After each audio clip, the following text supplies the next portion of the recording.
Sud Radio, le 10h midi, mettez-vous d'accord, Valérie Expert. Et on est ensemble pour ce 10h midi avec les débats, avec Sophie de Menton, chef d'entreprise, présidente du mouvement éthique, Arnaud Stéphan, fondateur de l'agence La Note de Com. Bonjour. Noémie Alioua, bonjour, journaliste, bonjour. Essayiste. Votre dernier livre, La terreur jusque sous nos draps, est paru chez Plomb. Et Régis de Castelnau, vous êtes avocat. Bonjour Régis.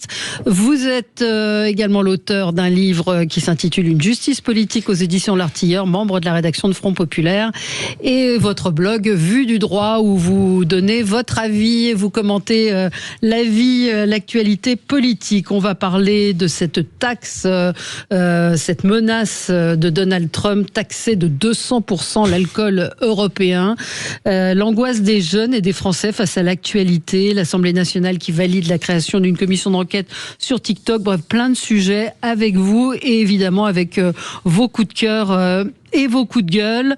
Régis, on va commencer avec vous ?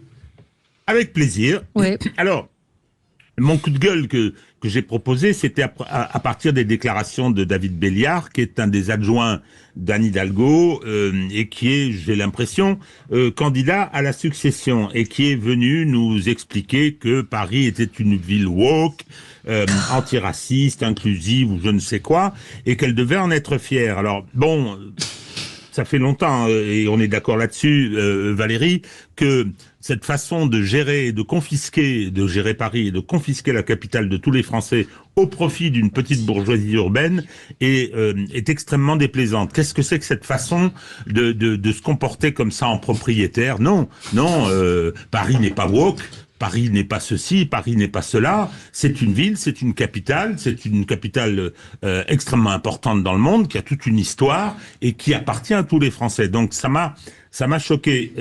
Mais bon, les campagnes électorales sont commencées. Simplement, ce que ça caractérise, c'est une idéologie de cette petite bourgeoisie urbaine qui se vit un peu comme une forteresse préservée de l'horrible périphérie d'extrême droite qui mange les petits enfants. Je suis en train de lire. Maintenant, on peut télécharger les bouquins et ça encombre moins les bibliothèques. Je lis le bouquin de Christophe Guilluy, le dernier, qui s'appelle, qui est une critique très vive, mais comme d'habitude d'ailleurs, de la métropolisation et dans son rapport à la périphérie. Et celui de Pierre Vermeuren qui, dans la revue Le Débat, a également fait un bouquin qui s'appelle L'impasse de la métropolisation. Or, cette segmentation, cette rupture entre les métropoles qui sont les métropoles riches, où se fait la richesse d'ailleurs, et la périphérie, je pense que sont dangereuses, très dangereuses. En tout cas, cette métropolisation est en crise. Et je trouve que on a tendance, et c'est un peu normal, que les médias, la communication qui sont élaborés dans ces métropoles donnent une image du monde et de la société française qui est fausse. Oui. Alors il y a en plus un phénomène de parisianisme et de microcosme qui est très évident. C'est la mairie de Paris, le 5e, la gauche bobo qui a évolué vers le caviar. Elle n'est pas très bobo, Florence Berthoud qui est dans le 5e. Qui a évolué vers le wokisme, etc. Et je crois que ce que vous dites est absolument exaspérant et très juste. Et ce qui est grave, c'est que la France est vraiment scindée en deux de façon incroyable. Et on est tellement exaspéré par tout ce qui se passe, par cette façon d'imposer, etc., que les Français, il y a pas mal de Français, maintenant il y a une nouvelle division qui sont pour Trump, parce qu'il a un coup de balai gigantesque avec un Karcher, et que les Français supportent plus ça. Donc ça devient un mélange de politique de voir intérieure. ce que le Karcher va nettoyer, réellement. Oui, ça c'est autre chose. Oui. Les Français savent plus à quel sens vouer. Vermeuren qui en effet avait a commis un très très très bon numéro du débat, mais qui est assez ancien en fait, le numéro du débat de Pierre Vermeuren sur l'impasse de la métropolisation, il a plus de 2 ans. Il était passé un peu inaperçu et c'est bien dommage parce que c'est vraiment un très bon numéro de cette intéressante revue. Mais il a fait d'autres ouvrages, Vermeuren, qui sont passionnants, qui s'appellent notamment La France qui déclasse. Alors à la base, Vermeuren est un spécialiste du monde arabe. et particulièrement de la guerre du Maghreb. Là aussi, il a fait pas mal de bouquins sur le sujet. Il est évidemment historien, mais il s'est spécialisé sur cette vision justement de la France qui déclasse, de cette métropolisation qui confisque à la fois les ressources, la politique culturelle, tout, c'est-à-dire l'enseignement, tout. Et qui au détriment d'une France cette France périphérique décrite par Guy Luy. D'ailleurs, il y a eu un entretien, je ne sais plus dans quelle revue, je le mettrai sur mes réseaux sociaux. Il y a eu une conversation croisée entre Guy Luy et Vermeuren il y a quelques années, et c'était vraiment passionnant. On pourra en reparler de Pierre Vermeuren. On est obligé de marquer une pause puisque un de ses livres vient d'être interdit par les PUF. Oui, les presses universitaires de France. Face à l'obscurantisme woke, vous en avez entendu parler. On va y revenir dans un instant. Salut, c'est Anthony Martin-Smith de Sud Radio. Faut que ça change. 1 million d'abonnés. Je sais pas si vous vous rendez compte, mais ça, c'est grâce à vous et merci pour ça. Mais n'oubliez pas que le plus important, c'est ce qui se passe à l'antenne, c'est le direct et surtout de parler vrai. Alors restez à l'écoute de Sud Radio. Sud Radio, le 10h midi, mettez-vous d'accord, Valérie Expert. Avec vous sur Sud Radio, on est ensemble pour commenter l'actualité avec Sophie de Menton, chef d'entreprise, présidente du mouvement éthique, Arnaud Stéphan, fondateur de l'agence La Note de Com, Noémie Alioua, journaliste, essayiste, votre dernier livre La terreur jusque sous nos draps est paru chez Plomb, et Régis de Castelnau, avocat. On vous retrouve sur votre blog Vue du droit. Vous avez publié Une justice politique aux éditions L'Artilleur et vous êtes membre de la rédaction de Front Populaire. On va parler de cette taxe de 200% sur l'alcool européen annoncé par Donald Trump. Enfin, c'est une menace qu'il a proférée hier. L'angoisse des jeunes, également la peur des Français. C'est un sondage du Figaro, dans le Figaro aujourd'hui, qui est très intéressant sur le fait que les Français ont très peur, peut-être à corréler avec le très bon score, la remontée d'Emmanuel Macron dans les sondages. Bref, beaucoup de sujets avec vous. Un mot sur Pierre Vermeuren que vous évoquiez tout à l'heure, Régis de Castelnau. On a un petit peu parlé, enfin c'était la fin de la première partie.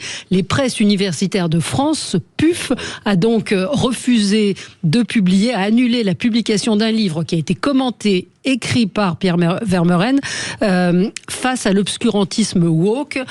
Parce que Patrick Boucheron, qui est un professeur au Collège de France, a pointé du doigt le côté injurieux de ce livre. Oui, dramatique. Oui, on voit qu'il n'y a pas beaucoup de courage, malheureusement, dans certains milieux, même des milieux dits intellectuels, universitaires, etc. Parce que ce livre, vous l'avez dit, Valérie, il était prévu. Oui. C'est un collectif, en fait. Il est co-dirigé par Pierre Vermeuren et deux professeurs, Emmanuel Hénin et Xavier Laurent Salvador. C'est un collectif d'auteurs qui entendaient démontrer les pressions auxquelles se livrent plusieurs groupuscules woke dans le milieu universitaire. CQFD. C'est-à-dire que c'est un livre qui est censé dénoncer le pouvoir du wokisme, et c'est un livre qui est annulé par les woke parce qu'ils considèrent que c'est une parole transgressive qui n'a pas lieu d'être. Donc j'ai envie de vous dire, c'est la preuve que la thèse de ce livre est une réalité. Oui. Moi, je pense que l'honneur de l'édition française consiste à ce qu'un éditeur reprenne immédiatement ce livre et le publie. Parce que il faut résister à tout. Ces gens n'ont pas de courage, ils ont arrêté l'édition. Les auteurs ont absolument le droit de réagir devant des tribunaux. Ils ont des contrats signés, ils ont créé un bouquin, l'éditeur est là pour le publier. Finalement, alors qu'il l'avait lu, relu, il était prêt à être publié, ils y renoncent. Je veux dire, c'est légalement, ils ont le droit de reprendre leur œuvre. Et moi, je lance un appel à toute l'édition française. Il faut que ça paraisse. Ça, c'est une question d'honneur de la liberté en France. Alors, juste pour vous dire, je lisais l'interview de Pierre Vermeuren dans le Figaro, qui dit qu'il a reçu en 24 heures 10 propositions d'éditeurs parmi les plus grands de la place parisienne. Il y a un coût commercial aussi à faire pour les éditeurs. Parce que vous connaissez l'effet Streisand. Absolument incroyable. Quand vous voulez détruire un livre qui aurait peut-être été vendu à quelques milliers d'exemplaires, peut-être, parce que les PUF, c'est pas non plus Albin Michel. Absolument, les PUF sont pas non plus... Et donc, ce que dit Pierre Vermeuren, c'est un peu étrange qu'une censure préalable d'un livre qui n'a pas été distribué, que personne n'a lu en dehors de l'éditeur et qui était d'ailleurs très content et qui nous a félicité vérité. Et donc, c'est la pression, effectivement, une intimidation, dit-il, qui est venue du Collège de France et de monsieur, par la voix de monsieur Boucheron. Il y a autre chose de très intéressant, Valérie, c'est ce qu'on disait, c'est que il y a, alors l'honneur de l'édition française, très bien, mais ils ne l'ont pas lu, ils savent pas ce que c'est, et je trouve que la puissance du désir marketing des médias de faire un ouvrage, vous l'avez dit, qui aurait peut-être été lu par personne, de faire un best-seller, parce que moi je vais me précipiter pour l'acheter. Bien sûr. Donc c'est aussi un phénomène de société terrible. Oui, Régis, un mot. Je voulais ajouter une petite chose. Effectivement, cet épisode, j'aurais dû en parler, illustre cette rupture. Absolument. Cette rupture entre ces métropoles, entre ces universitaires, cette académie, qui est complètement coupée des réalités parce que ils considèrent que c'est leur espace, qu'ils y ont tous les droits, y compris celui de la censure. Moi, j'ai vu la séquence où Boucheron répète le PUF, vous vous rendez compte, c'est affreux, quoi. C'est pour lui, on lui arrache le cœur si on publie un tel bouquin. Mais attendez, le wokisme, moi, ça m'intéresse pas beaucoup parce que c'est une idéologie qui concerne, j'y reviens, surtout cette petite bourgeoisie urbaine qui s'en excite beaucoup. Mais si vous allez dans la périphérie, mais Bien ça sûr. fait rire les gens, mais tout le monde s'en fout du wokisme. Ouais, absolument. Il y a une fracture territoriale qui est aussi une fracture sociale et économique. Et Guy Lui, c'est vraiment le premier géographe à avoir travaillé sur ces questions. Et en fait, effectivement, ce sont deux France qui s'affrontent, mais je pense que l'une existe autant que l'autre. L'une existe autant que l'autre. On parle des métropoles contre la France dite périphérique.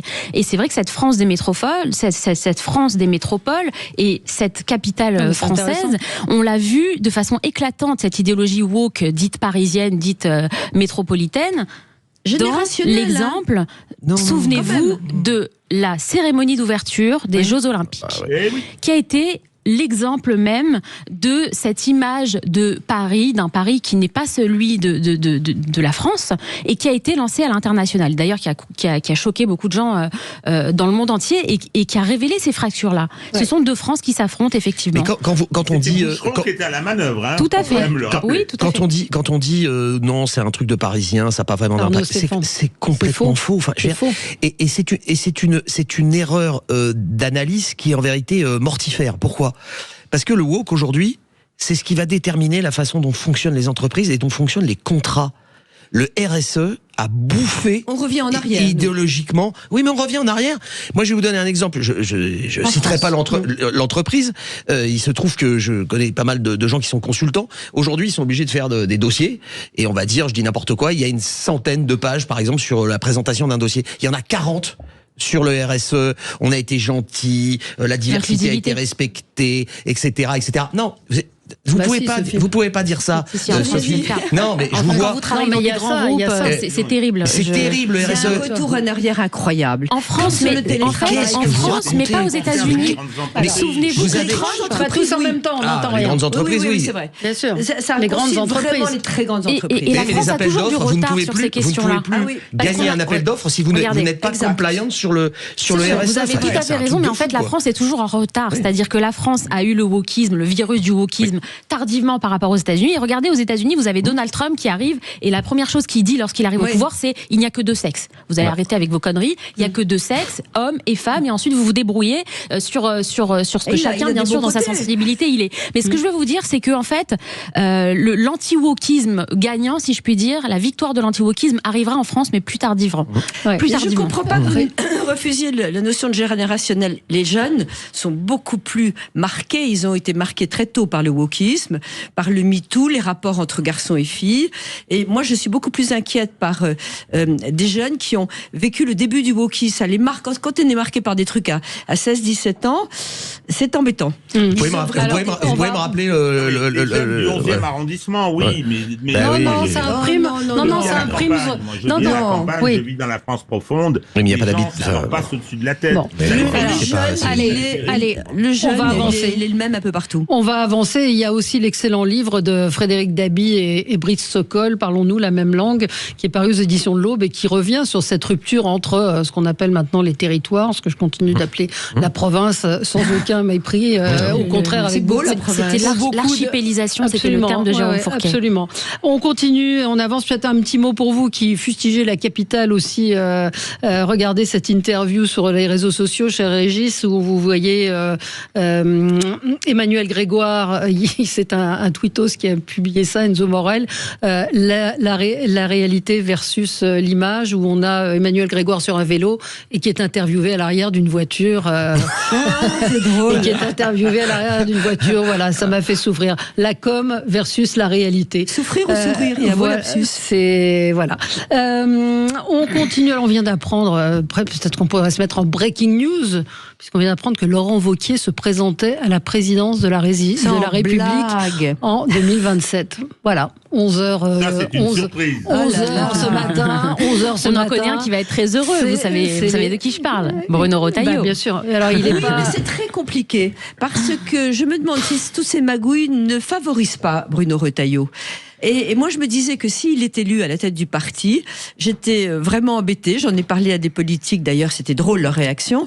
J'ai dit, est-ce qu'on peut gérer un parti aussi important qui veut prendre la tête de la France, et enfin pour que la droite un parti aussi important, LR, faut se calmer quand même. Hein, ils ont fait moins de 5% aux dernières élections. Mais avec un mec comme Retailleau, Calventou, on a 2 ans, on sait jamais. Oui. Et est-ce que, avec le boulot qu'il y a à faire, il peut être ministre de l'Intérieur alors qu'il fait du bon boulot et que ça n'a jamais été aussi compliqué d'être ministre de l'Intérieur? Donc je pense que briguer la présidence du parti, je pense que dans l'intérêt de Retailleau, il n'aurait pas forcément intérêt à être élu. Le conseiller en com dit quoi? Le conseiller en com, il dit que le LR est un parti résiduel qui n'a plus d'espace politique et qui vaut 8% à une élection présidentielle, point barre. Et en plus, vous avez une sûreté de vote extrêmement élevée à la fois des électeurs de gauche et à la fois des électeurs du Rassemblement national. Donc la porosité ou une fuite d'une partie de l'électorat sera extrêmement minime. Et puis ça sera surtout des gens plutôt proches de Zemmour à la limite qui voteront. Et la droite, bien sûr, c'est une droite libérale. En fait, pour tout vous dire, tout vous dire, il l'avait annoncé hier, mais personne s'en est rendu compte. C'est terrible. Il avait dit envoyer un fax comme. Non, c'était un entretien à la dépêche. De toute façon, ils vont être 6 à se présenter, donc on est perdu. Un conflit de stratégie, c'est-à-dire que Bruno Retailleau, lui, il a accepté d'entrer dans le gouvernement Macron, alors que Laurent Wauquiez, lui, il considérait que c'était trop dangereux parce que souvenez-vous, on parlait de l'État comme un Titanic et d'ailleurs, on ne sait pas, l'instabilité perdure malgré tout aujourd'hui. Donc, il a pris la décision d'entrer dans le gouvernement et c'est la meilleure décision en termes de politique et de communication qu'il ait pu prendre parce qu'il n'a jamais été aussi populaire. Bruno Retailleau, qui était une figure de la droite, mais de la droite classique, il était au Sénat, il a changé d'image. Personnage entre guillemets de seconde zone. Aujourd'hui, il est sur le devant de la scène, il est partout. Bruno Retailleau, il est en train d'incarner quelque chose. Maintenant, effectivement, il est dans un parti qui aujourd'hui ne représente plus grand-chose. On doit marquer une pause et puis Sophie, on marque une pause et puis on va parler de Dominique de Villepin également. À tout de suite. C'est Brigitte Lahaye. Sud Radio. Grâce à vous, nous sommes 1 million sur YouTube. Écoutez, franchement, bravo et merci à tous d'être à l'écoute de Sud Radio. Parlons vrai.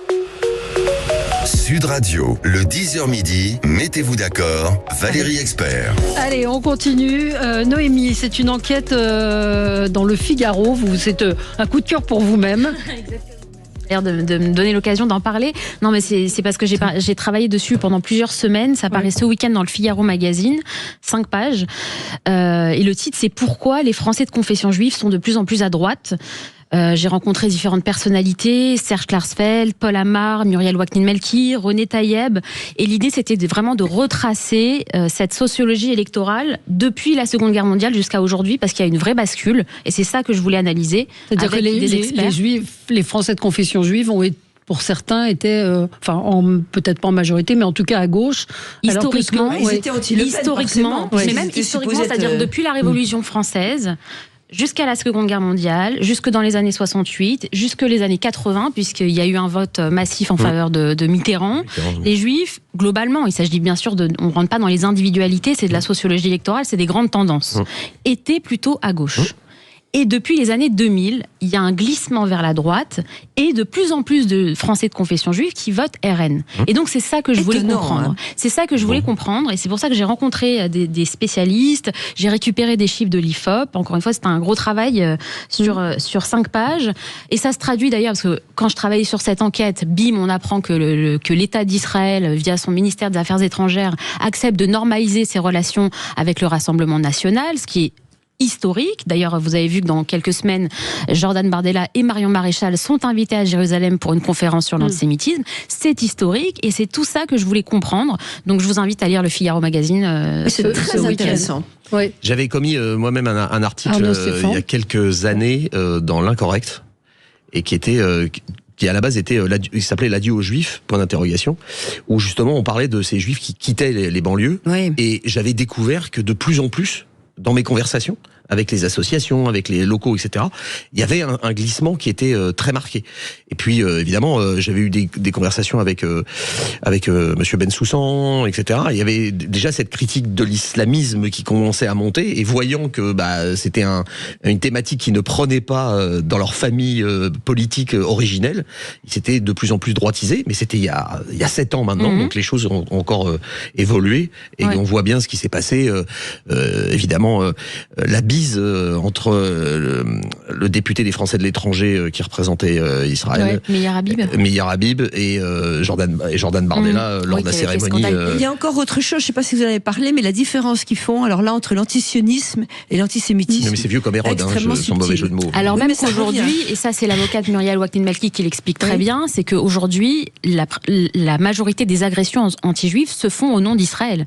C'est-à-dire que lorsque les juifs vont se faire agresser dans la rue, c'est parce qu'on les accuse d'être sionistes, parce qu'on les accuse d'être génocidaires, et donc quelque part qu'on reprend absolument tous les éléments de langage qui sont aujourd'hui ceux de la France insoumise. C'est pour ça que cette distinction entre antisémitisme et antisionisme ne fonctionne pas sur le terrain. Aujourd'hui, l'antisionisme est le principal vecteur d'antisémitisme. Et donc, en fait, les juifs se sont droitisés parce qu'aussi l'antisémitisme s'est gauchisé. Parce que effectivement, vous avez un chiffre de l'IFOP qui est extrêmement parlant, c'est 92% des Français de confession juive considèrent que Jean-Luc Mélenchon aujourd'hui est l'homme qui fait monter l'antisémitisme en France. Donc, et ça c'est le résultat d'un long glissement qui a depuis les années 2000.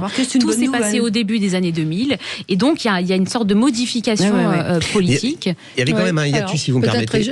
Il y avait quand même un hiatus, c'est que pendant très longtemps, à la fin des années 90, j'ai grandi à Neuilly-sur-Seine, j'ai un certain nombre d'amis juifs.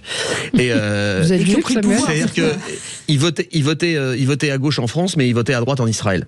Et ça, pendant longtemps, ça a été quand même un hiatus qui était quand même un peu particulier. Et qu'ils ont plutôt remis aussi en adéquation leurs idées par rapport à ce qui se passait en Israël avec ce qui se passe en France. Sophie ? Oui, après, c'est les éléments en France qui ont fait basculer les choses. C'est vraiment... Régis, on vous a pas entendu sur le sujet, cette enquête ? On m'a pas entendu, mais... vous allez mettre un bémol. Non, pas du tout. non, elle a peur de moi maintenant. Mais Valérie. Mais l'autre jour, c'était quoi votre bémol ? Ah oui, l'autre jour, oui, un petit témoignage et une question à Noémie. Le témoignage, je veux dire, j'ai un lourd passé bolchevique, communiste. Dans les années 70, il y avait beaucoup de dirigeants du Parti communiste qui étaient juifs, et il y avait 2 cellules d'avocats, on était 80 là-dedans, et donc plus les 3/4 étaient juifs. C'était assez extraordinaire. Donc, c'est-à-dire, c'était déjà des cadres. Et alors bon, il y avait tout le monde, ils étaient tous ashkénazes, et il y avait un séfarade, c'était mon ami Paul Boisis, qui est aujourd'hui décédé, un homme extraordinaire. Donc aujourd'hui, c'est totalement terminé. Ça, c'est totalement terminé, mais c'était plus que représentatif. Le secrétaire général de la CGT, Henri Krasuki, non seulement était juif, mais c'était un rescapé d'Auschwitz. Donc, mais ça, c'est complètement terminé. Alors ma question, Noémie, il y a plein de phénomènes probablement, mais est-ce que finalement l'arrivée des Juifs séfarades après l'indépendance de l'Algérie, après le retrait des pays arabes, est-ce que ça n'a pas joué Vous avez tout à fait raison. Vous avez tout à fait raison, et d'autant que les séfarades, donc, qui sont arrivés après la décolonisation, mon précédent livre c'était sur la ville de Sarcelles où j'ai grandi, qui est une ville séfarade justement, dont la communauté juive a été construite après la décolonisation par des juifs séfarades, donc des juifs qui proviennent d'Afrique du Nord. Et au fond, effectivement, c'est une communauté qui par définition est plus à droite, plus conservatrice, plus religieuse par rapport aux juifs ashkénazes qui étaient en France depuis longtemps. Et donc ce phénomène de droitisation, vous avez raison, il est aussi dû à la séfaradisation de la communauté juive et au fait que cette communauté plus religieuse, plus pratiquante, plus conservatrice a plus tendance aussi à être de droite. Il y a beaucoup d'éléments qui entrent en compte, mais vous avez raison, cet élément-là entre aussi en compte. C'était quoi, Jean-Pierre Bloch, tout ça, c'était c'était ça, qui était au RPR. Ouais. Alors, on passe du temps sur les coups de cœur et les coups de gueule. C'est bien, Sophie. Alors, je sais qu'il ne plaît pas du tout à Valérie. Alors, je tiens à le dire. Moi, je fais un coup de gueule parce que les gens qui nous écoutent, beaucoup, que ce soit des voyageurs de commerce, que ce soit des cadres dans les entreprises qui bougent, ont droit à une voiture de fonction. On dit encore voyageurs de commerce. Oui. Des commerciaux. Non, le voyageur de commerce. Bon, d'accord. Alors, allez-y. Alors, mais ça vous êtes un parisianisme terrible. Voilà, absolument. Non, c'est moi qui parle de territoire. Voilà. Et donc, qu'est-ce qui s'est passé ? Il s'est passé que le 25 février 2025, il y a eu un arrêté, parce que quand même, le gouvernement est actif, pour modifier les règles d'évaluation des avantages en nature pour le calcul des prélèvements sociaux. C'est-à-dire que la plupart des salariés qui bénéficient d'un véhicule mis à leur disposition par leur entreprise, et ils ont le droit de s'en servir pour leurs usages personnels, parce que aucun patron va aller vérifier ou va demander est-ce que vous le mettez au garage pendant le week-end. Enfin, c'est hallucinant depuis tout le temps. Eh bien, dorénavant, il va y avoir les charges sociales qui vont augmenter en raison de la hausse des forfaits servant à estimer cet avantage. C'est un avantage si vous prenez votre bagnole le week-end. Mais ça a toujours été le cas. Ça a toujours été le cas. Oui, mais là, on vous taxe, je m'en étouffe. On vous taxe considérablement. Plus, ça va revenir à peu près, je crois, à 120 € de plus pour les salariés. Ouais. On leur enlève de leurs revenus. Nous, les chefs d'entreprise, on cherche à augmenter les salariés. Le pouvoir d'achat, c'est le sujet. Tout ce qui contribue au pouvoir d'achat. Mais vous pouvez pas refuser de le faire ? Non, c'est une loi, c'est... c'est par décret. C'est un décret. D'accord. Ça n'a pas l'air de vous emballer. Vous n'avez pas de voiture de fonction ? Non. non, je n'ai pas de voiture de fonction. Donc ça représente quoi pour les salariés ? Eh ben, pour les salariés, ils vont... en principe, 1500 € par an, ça va faire 1500. Ça va faire 1500 € à la fin de l'année, voilà. En moins, en pouvoir d'achat. 1500 € qu'on leur enlève parce qu'ils ont une bagnole dans leur entreprise qu'on leur donne. Enfin, Non, et ça n'a pas l'air de vous intéresser, alors que c'est tous ceux qui nous écoutent. Beaucoup, ça les intéresse. Bon. Allez, on marque une pause et on va parler avec Arnaud Stéphane de Dominique de Villepin, et puis après on reviendra sur la menace de taxer à 200% les alcools français, européens évidemment, lancée par Donald Trump. À tout de suite. Bonjour, c'est Philippe David. Bonjour, c'est Cécile de Manibus. Sud Radio. Sud Radio, le 10h midi, mettez-vous d'accord, Valérie Expert. Et nous continuons, c'est bien parce que les coups de cœur, coups de gueule font débattre et créent l'actualité aussi, les voitures de fonction, voilà. Vous avez appris quelque chose, Sophie. On dit voiture de fonction, on a l'impression que c'est le mec riche qui est dans une magnifique bagnole. Non, les salariés en France ont des boulots, surtout les VRP, en région, comme on dit. Les gens qui sont... ils ont besoin, et le patron leur file une bagnole. C'est une façon d'ailleurs de compléter leur salaire, c'est vrai. Et là, l'État a dit, tiens, on n'aurait pas piqué d'argent, ça. C'est invraisemblable. Ouais, c'est effectivement en contradiction. Alors, votre... Valérie, Sophie parlait de voyageurs de commerce. En fait, Sophie, la bonne formulation, c'est VRP, voyageurs représentant placier. Voilà. Oui, c'est mieux les VRP. Voilà, très classe. Aujourd'hui, il doit y avoir un nom, agent commercial. Alors, Arnaud Stéphane, coup de gueule. Oui, coup de gueule parce que on voit monter depuis quelques jours, quelques semaines, une hype autour de Dominique de Villepin. Donc une hype, c'est quoi ? C'est un mouvement de mode. Un mouvement de mode autour de Dominique de Villepin. Il faut arrêter d'employer ce type de vocabulaire. Qui rappelle, c'est un langage urbain, comme on dit. Justement. Et qui nous rappelle furieusement la campagne autour de la Juppé Mania. Vous en rappelez, avec des centaines de unes autour d'Alain Juppé qui finalement a fait pchit. On connaissait les blousons en sky, les costumes en tergal, les pulls en acrylique, et nous voici maintenant avec la possibilité d'une campagne, une candidature Villepin. Alors, ce qui est curieux avec Dominique de Villepin, c'est qu'on va pas dire qu'il ait le sens politique de Bismarck. On se rappelle évidemment de la terrible dissolution. Terrible dissolution. Ça valait la nôtre. Voilà, et qui avait amené d'ailleurs la gauche à rester 5 ans au pouvoir. Bien parce sûr. Que ils avaient fait une dissolution. Alors ils étaient majoritaires partout. C'est-à-dire que c'est extraordinaire. C'est une dissolution alors que la droite était majoritaire à l'Assemblée nationale, au Sénat, et je crois qu'ils étaient aussi dans les régions à cette époque-là, et que donc il y avait tous les outils pour enfin que cette droite qui promettait une grande révolution économique, sociétale, etc., puisse appliquer son programme. C'était celui de la fracture sociale promise. La réduction de cette fracture sociale promise par Jacques Chirac, et puis finalement patatras, dissolution, 5 ans de Jospin. Et c'est lui qui a convaincu Chirac de dissolution. Mais là, effectivement, et là donc, on se retrouve avec cette candidature qui est encore une fois qui rappelle furieusement celle autour de la Juppé Mania, qui avait eu lieu avec une presse qui avait perdu tout sens commun, c'est-à-dire qu'il était quasiment élu, c'était celui qui allait tout bouleverser, la vie politique devait tourner tout autour de lui, etc. Et puis finalement, rien du tout. Il était même pas sorti. De la primaire de la droite. Et on voit bien qu'il y a cette image de vouloir continuer à exister absolument et de penser qu'on a un espace politique. Le problème, c'est que Dominique de Villepin, il appartient quand même à une famille politique dans l'imaginaire. Mais laissez-moi finir, Sophie. Il appartient quand même dans l'imaginaire des gens à une famille politique, c'est-à-dire le RPR et le chiracisme. Et pourtant, quand on l'écoute, il en est très loin. Exactement. Et en vérité, sa pratique politique, sa pratique de la communication et du discours est à rebours de toute sa famille politique. Et aujourd'hui, d'ailleurs, certains se demandent s'il n'est pas plus proche de LFI que de sa famille politique. Un petit détail. Alors, laissez-le aller au bout. Et puis, vous avez aussi un manque d'espace politique.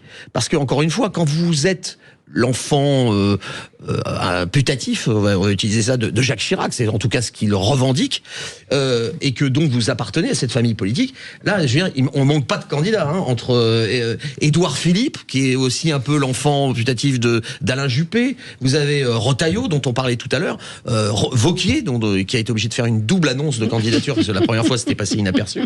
Et puis même dans le positionnement avec ce bloc central où une partie de la droite a versé avec Benjamin Attal. Donc finalement, la candidature de Villepin, de quoi est-elle le nom en vérité ? Quel est en vérité le but de cette montée en puissance? Et encore une fois, nous sommes en France. On est un vieux pays qui a une grande expérience politique. Les montées en puissance comme ça n'existent pas. C'est-à-dire que il y a quelque chose derrière. Il y a un sous-texte politique. Et je pense que les prises d'opposition, quasiment sur une ligne Saint-Pro qu'on avait connue à l'époque du RPR, sur quasiment tiers-mondiste et pro-arabe. Mais laissez les gens aller au bout, Sophie. On poussait véritablement cette candidature. Et pourtant, elle ne repose sur rien, ni un appareil politique, ni une demande du peuple. Non, parce qu'il y a ce sondage. Exactement. C'est sûr, aller au bout, Valérie. Oui, mais il a fini. Voilà. Il a fini. Il venait de finir. J'ai dit. Il y a ce sondage. Alors, il y a eu la personnalité préférée des Français dans Paris Match. Enfin, bonnes opinions dans Paris Match où il arrivait en tête. Mais un sondage le lendemain ou 2 jours après par l'IFOP qui montre qu'il est dans les choux, Dominique de Villepin. Sophie, je vous donne la parole. Merci. Et je vous laisserai aller au bout. Je vais essayer de la garder très peu. Non, gardez-la, mais n'interrompez pas. Je n'étais pas d'accord. Je pense que Dominique de Villepin, qui a eu, alors rappelons-le, une heure de gloire avec un très joli discours à l'ONU. Ça a fait un film. C'était un très beau numéro de narcissisme français, mais pas mal. Donc il est resté là-dessus. Après, il a disparu. Je crois que c'est un phénomène de rien. Je crois que c'est un phénomène de mode. C'est ce qu'il vient de dire. Mais me coupez pas la parole, Valérie. Allez-y. Je crois que c'est un phénomène. Mais il vient de dire la même chose, hein. Non, pas tout à fait. Il a dit que c'était sous-tendu par d'autres opinions. Il a eu la gentillesse de penser qu'il avait des opinions. Je pense qu'il n'en a pas beaucoup, qu'il surfe un peu sur une actualité au fur et à mesure de ce qui se passe. Je pense qu'il est beau. Il présente bien, il a un nom connu. On l'a affilé là. Comment est-il arrivé d'ailleurs dans l'échelle? Parce que quand on pose des questions, il faut quand même. Je suis en train de penser à David Lisnard. Il a mis un temps fou. Est-ce qu'on le cite dans les sondages? Oui, mais il avait pas de passé par rapport à Dominique de Villepin. Mais le passé, il est quand même très lointain. Et donc, moi, je pense que ça devrait faire pchit à une allure inimaginable. En fait, il faut rappeler aussi pourquoi il a disparu de la vie politique. C'est parce qu'il a été abattu par Nicolas Sarkozy. Souvenez-vous qu'il y avait une guerre fratricide lorsque les deux voulaient absolument succéder à Jacques Chirac. Les deux, d'ailleurs, si vous avez vu le film sur l'ascension de Nicolas Sarkozy, c'est très bien montré. Ces deux hommes-là, ils étaient en guerre ouverte et c'est Nicolas Sarkozy qui l'a emporté, tout simplement. Et c'est lui qui a été président de la République, alors même que De Villepin voulait lui aussi pouvoir se présenter. Il s'est retiré pendant quelques années et là, il revient. Pourquoi? Il revient tout simplement parce que à la faveur du conflit israélo-palestinien, il a décidé de défendre une ligne pro-arabe. Et on retrouve donc un homme qui a fait toute sa carrière politique, qui a fait toute sa carrière politique à droite, se retrouver à l'ouverture, souvenez-vous, de la fête de l'humanité, acclamé par la foule, certainement pas pour ses positionnements économiques, écologiques, simplement sur la question israélo-palestinienne. Ça dit quelque chose aussi de la façon dont fonctionnent aujourd'hui les personnalités politiques sur une seule question. Il a réussi à se recréer une popularité.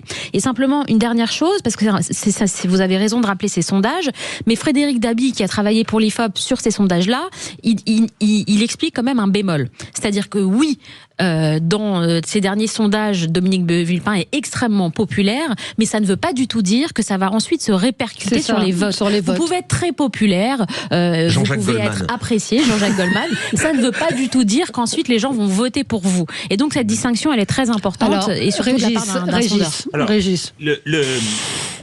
Noémie rappelle qu'il a été battu dans une guerre fratricide. On se rappelle la plage de la Baule. Toute cette mise en scène où on le voit faire son jogging, rappeler la séquence avec des perles d'eau dégoulinées sur son corps des femmes athlètes.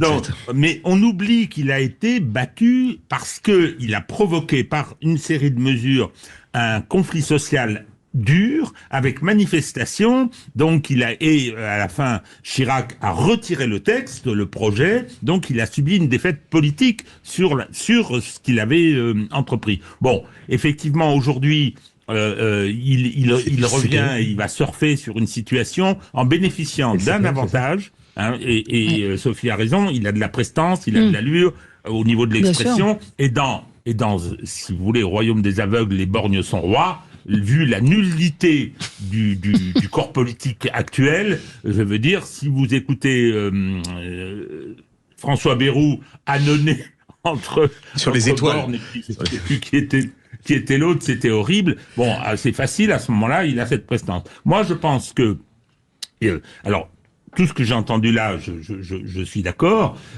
J'ajoute qu'il y a eu une interview de lui dans Marianne, mais c'est totalement creux. Justement, c'est l'homme de droite qui regrette de ne pas être de gauche, ça rappelle un peu Jacques Chirac, c'est exact, mais sur les grandes questions du jour, mais il est d'une faiblesse, c'est-à-dire qu'il veut ménager la chèvre et le chou. Bon.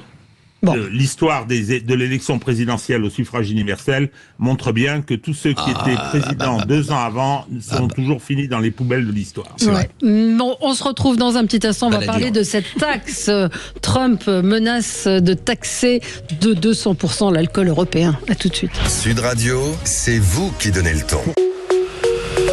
Sud Radio, le 10h midi, mettez-vous d'accord, Valérie Expert. Alors, les droits de douane, après les déclarations de la ministre du Commerce sur l'existence d'une liste européenne de 90 pages de produits venant des États-Unis et pouvant être taxés. Donc, en gros, c'est l'Europe qui a commencé quand même dans l'histoire. Donald Trump a répondu en annonçant des frais de douane de 200% sur les champagnes, vins et autres alcools. Les États-Unis, en faisant cela, se font mal à estimer Éric Lombard. C'est sûr que c'est mieux comme ça. Sophie, vous en pensez quoi? Absolument rien. Bon, merci. Absolument rien. Au revoir. Je pense qu'il change. Est-ce qu'il va aller au bout de ça? C'est bien. Non, mais je vais couper la parole. Je vous donne la parole, vous ne me dites rien. Oui, parce mais ça concerne les entreprises françaises, ça concerne nos géants du luxe comme je vais expliquer LVMH. Pourquoi je dis absolument rien. Je vais l'expliquer. Allez-y. Je dis que je n'en pense rien parce que Trump est tellement imprévisible à mes yeux que ça peut demain complètement changer. C'est tellement exagéré qu'il déséquilibre complètement les échanges commerciaux internationaux que je ne peux pas croire que cette mesure va être prise et va durer. Donc il est actuellement en train d'agiter ses bras dans tous les sens, attaquant la Russie, tout d'un coup réattaquant l'Ukraine, pouvant pas blairer l'Europe. Donc je n'attache pas, je n'arrive pas à prendre en considération ce que Trump annonce. Oui, je sais pas. Oui, vous avez raison. Il faut pas prendre ces paroles.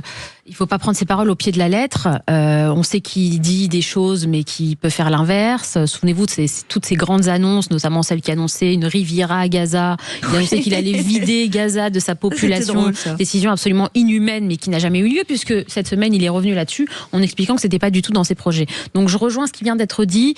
Il y a toujours un immense écart entre ce qu'il dit et ce qu'il fait. Maintenant, quand même, au-delà de cette annonce-là, il faut bien comprendre que depuis le premier jour de son mandat, il s'est placé comme un adversaire de l'Europe. Et ça, il faut le dire, il s'est donné pour objectif d'écraser ses concurrents pour exister. Et je vais vous dire, il y a quelque chose, une idée qui me paraît très importante aujourd'hui, et qui ne l'était pas avant qu'il arrive au pouvoir et qu'il prenne ce genre de décision. C'est qu'aujourd'hui, quand on est patriote, on ne peut pas être trumpiste. C'est très important. Je ne supporte plus les gens qui nous expliquent qu'on est patriote, qu'on aime notre pays et que donc il faut prendre exemple sur Donald Trump. Aujourd'hui, Donald Trump s'est placé lui-même comme un adversaire. Depuis le début de la guerre en Ukraine et depuis qu'il est surtout arrivé au pouvoir, il a exclu l'Europe des négociations. Aujourd'hui, il nous annonce, alors qu'ils les mettent ou pas en place, mais des taxes qui vont être énormes sur nous. Donc aujourd'hui, Donald Trump doit être vu comme un adversaire et quand on défend la France, on ne peut pas le défendre lui. Alors peut-être Régis. Alors oui, Noémie, c'est peut-être effectivement par rapport à Trump le moment de quitter la servilité dont on a fait preuve vis-à-vis des États-Unis pendant très longtemps. C'est-à-dire qu'il y avait un alignement, on a fait la campagne de Kamala Harris, etc. Et on a été véritablement considéré aux États-Unis, où ce que disait Emmanuel Todd, où les gens, les élites nous méprisaient de ce point de vue. Bon, aujourd'hui, c'est une bataille.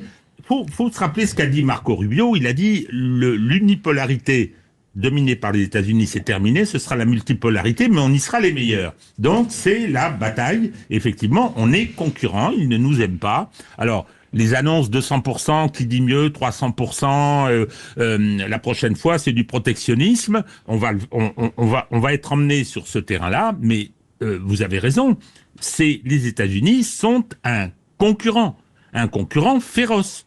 Et moi, j'entends ces histoires de droits de douane. Alors, comme par hasard, juste après, on négocie. Ça s'est passé avec le Canada, ça s'est passé avec le Mexique. Donc, bon, c'est de la gesticulation à tous les étages. En revanche, j'ai écouté ce qu'il a dit hier à Mark Rutte, le patron de l'OTAN. Il a dit, oui, non, mais attendez, le Danemark, le Groenland, on va le prendre. C'est loin du Danemark, je suis décidé. Ce qui est quand même inouï. C'est-à-dire que l'ordre fondé sur les règles existe toujours. Et c'est en ça que je pense à la première ministre danoise qui est venue dire le principal danger, c'est la Russie, etc. Alors que les États-Unis, l'allié de l'OTAN, auquel appartient le Danemark, lui dit « Je vais vous prendre une partie de votre territoire ». Je voulais l'annexer, il l'a répété hier encore. Donc, oui, on a intérêt à être très vigilant, à faire très attention, mais Sophie a raison, il est imprévisible dans ses gesticulations. C'est très difficile de savoir ce qui est vraiment sérieux, ce qui l'est pas. Son projet, on le connaît. La priorité, c'est quand même interne. C'est quand même interne. Mais sauf que c'est pas sans conséquence. L'État démocrate. Oui, sauf que c'est pas sans conséquence. Vous avez vu avec la réponse du Canada, avec la réponse Arnaud. Ce qui me marque toujours, c'est il se trouve que par un c'est Windows qui redémarre peut-être. Voilà. Les Américains ont déjà coupé Windows, ça y est, c'est terminé. Je connais bien les États-Unis, je connais vraiment bien les Américains parce que par un accident familial, la moitié de ma famille est américaine. Voilà. Pas de bol. Oui, pas de bol. Mais il se trouve que les gens font souvent une erreur en pensant que quand on voit les Américains, à force de voir des séries et puis de voir des gens qui nous ressemblent quelque part, parce que à la base, il y a quand même beaucoup d'Européens qui sont allés en Amérique, on pense qu'ils sont pareils que nous. En fait, ils sont pas du tout pareils que nous. Non, mais de même, de la création idéologiquement, ils nous méprisent. L'Europe, c'est la corruption pour eux. C'est la corruption, c'est la lâcheté. Il suffit de se rappeler ce que pensent un certain nombre de personnalités, y compris des gens où tout le monde pense que ce sont nos amis comme Barack Obama. Barack Obama, il faut lire ce qu'il a écrit sur Paris. Quand je suis venu à Paris, je me suis retrouvé au milieu d'une histoire d'amour qui n'était pas la mienne. Ils aiment pas la France, ils aiment pas l'Europe. Oui. Le seul pays qu'ils aiment bien, c'est les Américains. C'est l'Angleterre. Mais c'est pas vrai. On s'aime pas. Là, c'est la décision qu'ils prennent contre nous. Et donc, ce qu'ils font, c'est qu'ils estiment que de toute façon, nous taper dessus, il y a pas faute. Voilà. Et qu'en plus, nous sommes des faibles. Et comme ils ne respectent que la force, ils nous considèrent comme à la fois des concurrents, et en plus des concurrents faciles pour marcher dessus. Et en plus, ils ont un autre avantage, c'est que c'est la première puissance mondiale et c'est la première armée mondiale. Et que nous ne pouvons rien faire sans eux. Je veux dire, ils l'ont déjà fait de taxer l'histoire de la taxation à 100%, c'est déjà arrivé, c'était sur le Roquefort. Vous en rappelez, sur le Roquefort, il y avait eu 100 ou 150% de taxes. Sur le vin et sur les alcools, ils l'ont déjà fait. Mais parce que de toute façon, les vins, les importations de vins, etc., ça touche pas une grosse partie de la population américaine. Ils s'en foutent en vérité.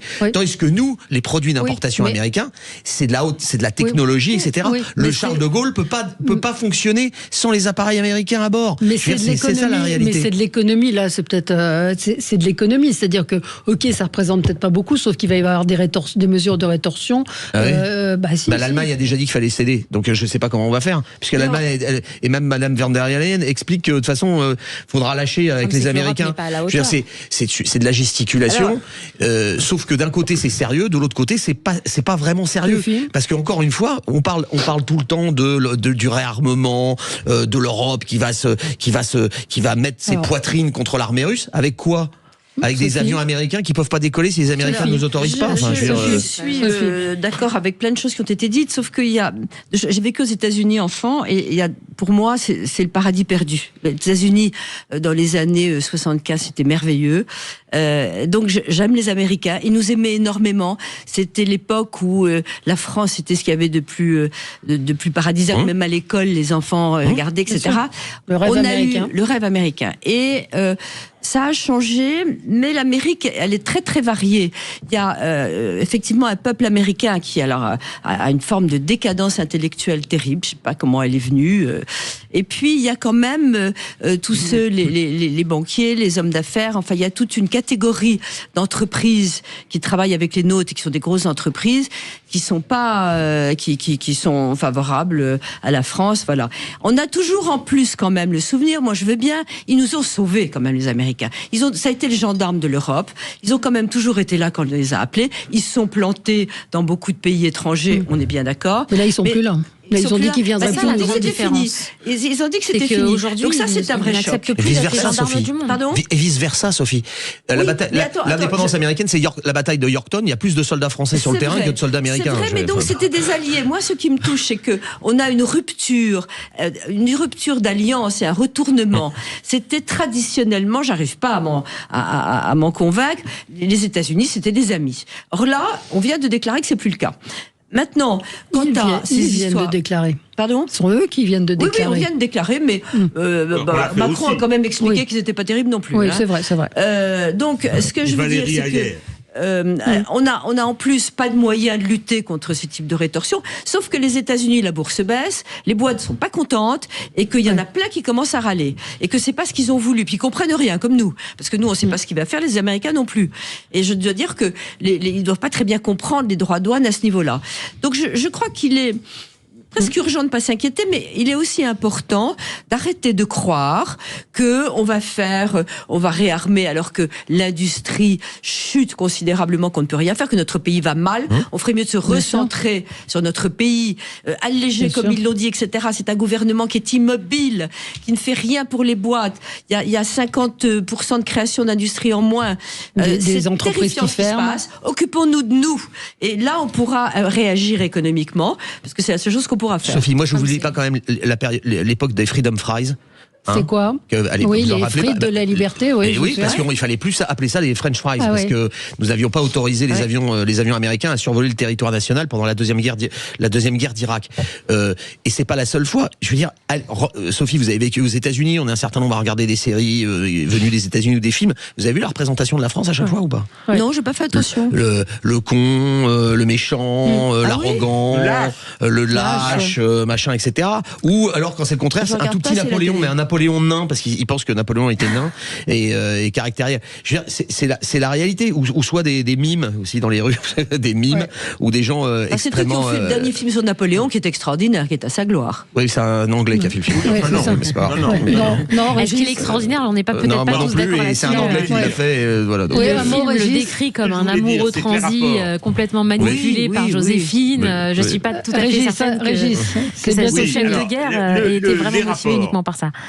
Les rapports avec les États-Unis, ils ont connu des hauts et des bas. Moi, je me rappelle, privilège de l'âge, je me rappelle très bien le temps du général de Gaulle. La sortie de l'OTAN, bien sûr. De Gaulle et rapport avec les Américains, c'était chaotique, carrément. Et donc, faut lire les livres de Branca sur ce sujet. Mais je veux dire, cette réalité nouvelle.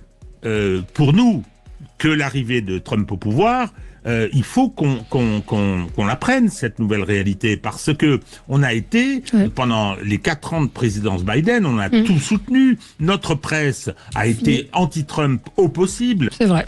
C'est vrai, anti-Trump, mais pas forcément. Non, mais on coupe pas. Annoncé qu'elle allait gagner, que Harris allait gagner. Tout d'un coup, on a Trump. Et on a du mal à s'adapter. Il faut qu'on prenne en compte cette réalité. C'est fini pour aujourd'hui. Juste un petit coup de cœur, un gros coup de cœur pour Patrick Klugman, l'avocat qui a réussi à gagner le procès dans lequel il défendait Aurore Berger contre Medine, le rappeur. Elle l'avait traité de rappeur islamiste et il a été débouté de sa plainte. On rappelle que Medine avait fait des affiches dans le métro pour son concert au Bataclan avec un djihad énorme. Donc Aurore Berger l'a traité de rappeur islamiste et elle a gagné. Voilà. Ce sera le mot de la fin. Très bon week-end à tous. Et tout de suite, c'est Alexis Poulain. Sud Radio. Parlons vrai. Parlons vrai.